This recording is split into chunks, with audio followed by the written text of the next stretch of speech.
दोस्तों नमस्कार। दोस्तों गुरुवार 6 अप्रैल को हनुमान जी का प्रकट उत्सव मनाया जाएगा। इस दिन पूजा के साथ ही सुंदरकांड का पाठ भी करना चाहिए।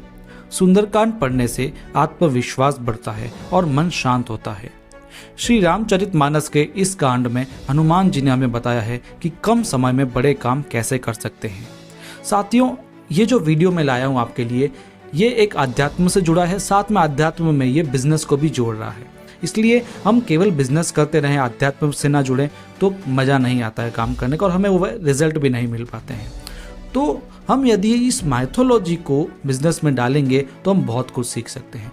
तो आइए कुछ नियम जान लेते हैं कम समय में बड़ा काम करने के लिए। हनुमान जी की स्टोरी थोड़ी सी हम सुनाते हैं इसमें।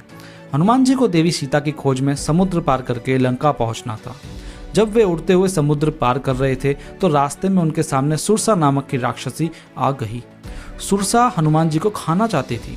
उससे अपने मुंह बड़ा करके खोला तो भगवान ने भी अपना रूप बड़ा कर लिया। सुरसा का मुंह और बड़ा हुआ तो हनुमान जी ने अपना छोटा रूप किया और उसके मुंह से जाकर वापस लौट आए। हनुमान जी के इस काम से सुरसा प्रसन्न हो गई और उसने रास्ता छोड़ दिया। रास्ते में मैनाक पर्वत ने हनुमान जी से विश्राम करने के लिए कहा था, लेकिन हनुमान जी मैनाक पर्वत से कहा जब तक राम काज पूरा नहीं हो जाता तब तक वे विश्राम नहीं कर सकते हैं। इसके बाद सिंहिका नामक की राक्षसी, वो भी हनुमान जी को रोकना चाहिए, लेकिन हनुमान जी ने उसका वध कर दिया और आगे बढ़ गए। हनुमान जी ने सुंदरकांड में संदेश दिया है कि जब हमें बड़े काम करना हो और समय कम हो तो हमें इधर उधर की बातों में ध्यान नहीं भटकाना चाहिए।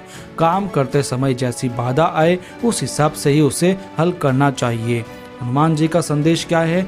सुंदरकांड में हनुमान जी ने यह संदेश दिया है कि कभी कभी किसी के सामने छोटा बनकर भी उसे पराजित किया जा सकता है। शत्रु बड़ा हो तो उससे डरे नहीं, बुद्धिमानी का उपयोग करें और आत्मविश्वास बनाए रखें।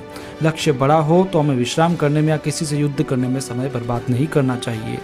तो इस वीडियो में आपने हनुमान जी का संदेश जाना है, क्योंकि कोई भी हम काम करते, चाहे वह बिजनेस हो या कोई पर्सनल वर्क हो, दोनों में हमको अपनी साइकोलॉजी को सही करना पड़ता है। हमें स्किल्स सीखनी पड़ती है और माइथोलॉजी में ऐसी ऐसी स्किल्स बताई गई है जिनको यदि हम स्टोरियों के रूप से जानेंगे तो ज़रूर हम उसमें बहुत ही अच्छे हो जाएंगे, निपुण हो जाएंगे। इसलिए हम ऐसे छोटे छोटे वीडियोस भी आपके सामने लाते रहते हैं।